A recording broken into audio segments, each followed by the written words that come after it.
Hi everybody, it's me, Bob Anderson of Bob Anderson Art, and I'm here for my third video on explaining how I'm going to paint this mural. To recap, this is a mural for a baby's room for a little boy that's about to be born within a month, and the mother-to-be and the father chose a farm scene. So I did this painting on canvas in acrylic of a farm scene with the barn that she wanted, reminding her of her grandfather's barn, for which she provided me pictures so I knew exactly what it looked like, with his blue Ford tractor and a rickety bridge and meadows in the background, blue sky and clouds, a pig, chickens, and cows. So the first video I explained how you prep the room. The second video I explained how I based out the blue for the sky and the green along the 2/3 of the bottom of the mural for the grass and stuff. And then yesterday, I explained how I began to work up the clouds with the white and a little bit of grays. Now, I'm not done with the clouds yet. I'm going to tweak them more in the future, but now I'm going to begin putting in the background here. Now, this is the quad. I divided my painting into 4 quadrants. And there, it's right here. You can see this is the black line of this upper right-hand quadrant. So when you do a painting, what you start with usually is the background, the things in the furthest background, the sky and clouds and the mountains or the hills in the background. And you come forward, putting the things that are in the front because they are actually on top of what's in the back. So you usually work from back towards the front as you paint a painting. So my next logical step would be to start painting this upper right quadrant, the hills and the meadows in the background, which are always lighter and softer than anything in the front. The colors of a painting usually are most vivid at the foreground of the painting because you see them clearly. Anything as it goes further and further back, there's more atmosphere between your eyes and that object. And atmosphere lightens and softens the colors in the distance. So that's why when you look at anything in the far distance, it's a little lighter, it's a little softer, and often has a little blue in it because the sky is blue and it reflects on the landscape.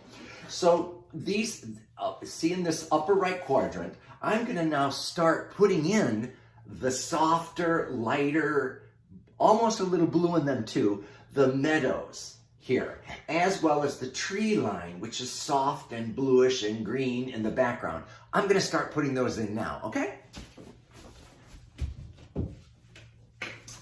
Gotta grab my palette.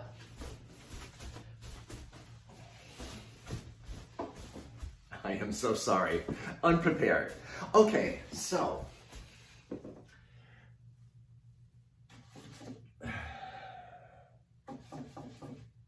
I'm grabbing. Now for this job, I'm using, I bought 8 or 9 quarts of latex flat paint. That's gonna be what the paints that I'm using. They are not acrylic, they are flat, regular wall paint. And I bought these 6 quarts.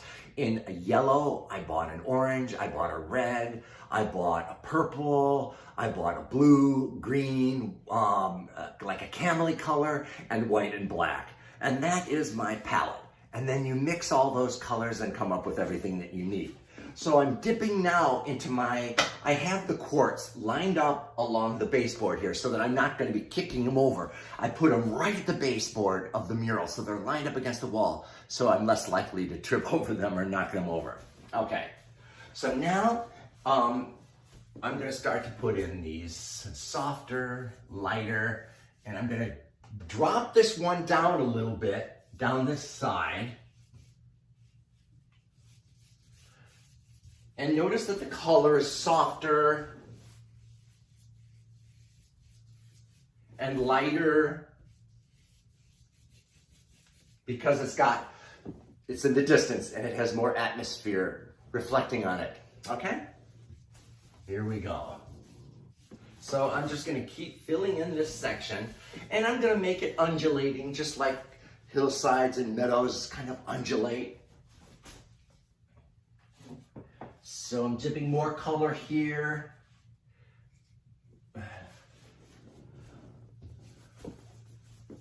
Oops, need a little more blue in there. Okay. Okay.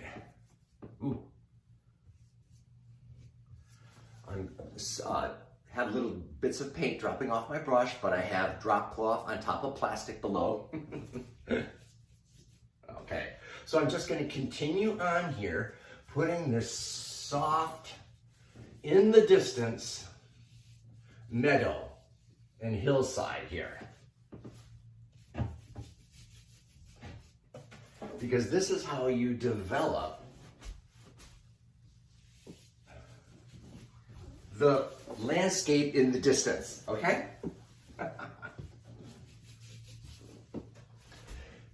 More green, more yellow, more blue, and a little white. I'm mixing it right in my aluminum paint pan. Okay.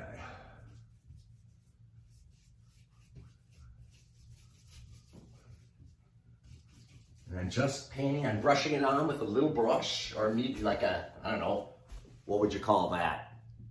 It's like a 1-inch brush.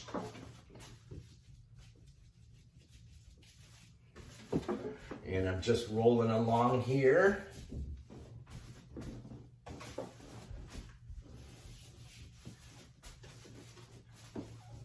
And I need more yellow, more green, more blue, and more white.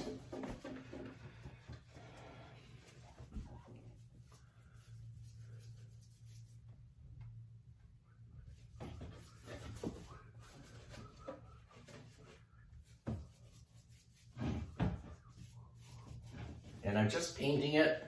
I'm brushing it on in horizontal strokes. Let me move this paint. I don't want to get paint on my painting. But as you can see, so this black line is the blue line on my painting. Let me get in here. So this blue line represents the black line here. So notice that the hillsides kind of go right down to the blue line. So that's where my hills will stop. Okay. So I'm just continuing to paint on quickly because I'll be putting more detail on these as I go along. I'm just getting the base coat, or the base coat for the soft background hills. I need more yellow, more blue because the sky is reflecting onto it, more white. Oops, a little more green. And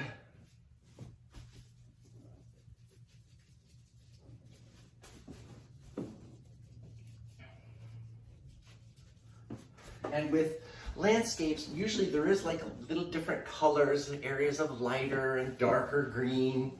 So you can kind of just, I'm putting them in horizontally as if they're kind of taking the contour of the hill, the hillside, the meadow, whatever you want to call it.